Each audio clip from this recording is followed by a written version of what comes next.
Kovran idly traced a claw along the rim of his drink, the metallic screech drawing irritated glances from nearby patrons of the driftward cantina.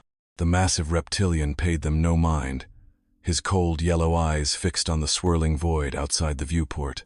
"Ever wonder why they really blocked it off?"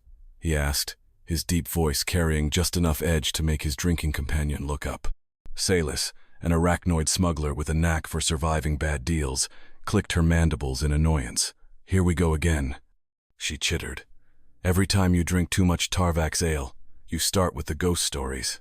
"I'm serious," Kovran rumbled, finally turning to face her. The cantina's dim lighting caught on his weathered scales, highlighting the old scars that spoke of countless battles. The Dominion doesn't just cordon off massive sections of space for no reason, especially not with those kinds of warnings.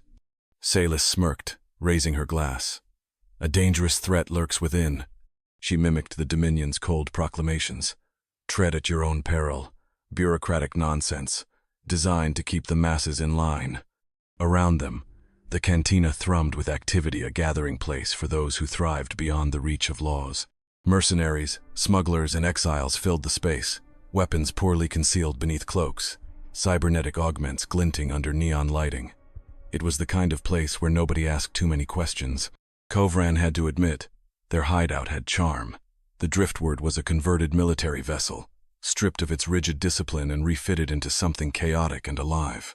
A repurposed medical dispenser served drinks, spewing exotic liquors through a tangled network of tubes. Salvaged furniture, stolen relics from a dozen different raids, filled the space. Even the viewport, scratched and stained, added a sense of character, though more likely, no one wanted to clean it. "Still," Kovran persisted, "you've heard the stories. Ships that venture too deep into the exclusion zone never return. Strange signals that don't match any known patterns. Some say a lot of things," interrupted a gruff voice from the bar. The speaker, a burly war-born hybrid with metallic plates in place of skin, raised his glass in mock salute. "What matters is that we're here, we're safe, and the Dominion's laws can't touch us."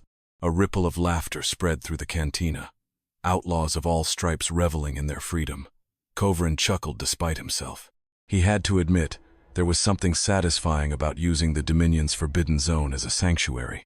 "To the Dominion," Salis toasted with a wicked glint in her eyes. "May their warnings keep the honest folk away from our little paradise." The cheer that followed rattled the viewport. Then, the atmosphere changed. A presence entered the room, conversations quieted, and postures stiffened.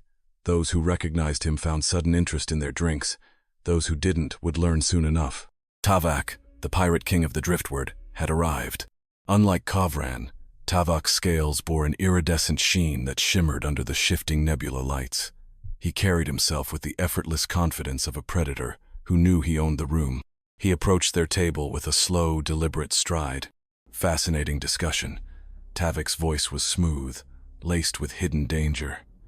"Please, don't let me interrupt your speculations about Dominion warnings." Kovran started to rise, but Tavak waved him down with a lazy flick of his clawed hand. A chair groaned under his weight as he sat, the serving drone appearing instantly with a smoking concoction that might have been toxic to most species. "You know what I think about the Dominion?" Tavak took a long drink, vapor curling from his nostrils. "I think they're bureaucrats who couldn't find their own tails with both hands and a map." Salis clacked her mandibles in agreement, though she subtly shifted her limbs closer to her body, a sign of deference. "We've been operating from the exclusion zone for what, 3 cycles now?" Tavak continued. "Raiding, growing, building. And what has the Dominion done? Nothing, because they can't touch us here." He let the words settle, watching as the weight of his ambition seeped into his audience. He wasn't talking about simple piracy. He was talking about empire. "Only one problem." Tavak leaned forward, tone shifting. "We need workers. We can't build an empire without bodies." Kovran tensed. He knew where this was going. "The Dominion gets real interested when their citizens go missing," Tavak mused. "But what about a world the Dominion doesn't control? A world beyond their watchful eyes?" A young scout skidded to a stop beside them, breathless with urgency. "My lord," he gasped, "that deep-range scan you ordered. We found something, a planet, at the edge of the exclusion zone, and it's broadcasting signals, artificial ones." Tavak's smile widened, his eyes gleaming with predator satisfaction. Tell me more. Their fleet, a ragtag armada of stolen Dominion vessels, set course for the unknown world. When they dropped out of hyperspace, anticipation thrummed through the command deck. Tactical readouts confirmed what the scout had reported: a habitable planet, densely populated, its broadcasts primitive. The perfect target.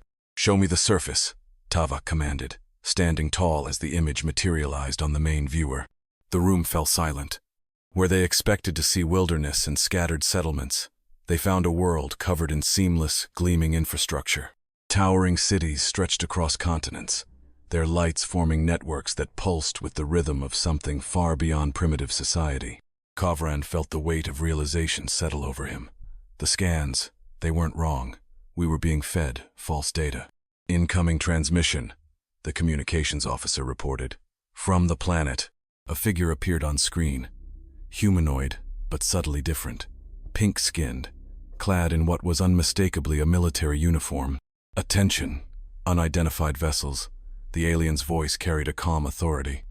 You are trespassing in Terran space. State your purpose and prepare for inspection. Silence. The weight of what they had just stumbled into crushed the air from the room. Tavok, still clinging to arrogance, sneered. We don't recognize the Dominion's authority, and we certainly don't recognize yours. This world is now ours. The human commander exhaled, almost bored. You really should have done your homework.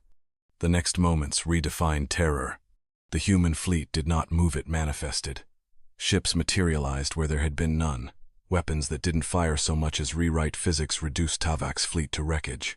Gravity itself twisted at their command, warping reality around them. What should have been impossible was merely routine for these beings. Kovran had never known true fear, until now.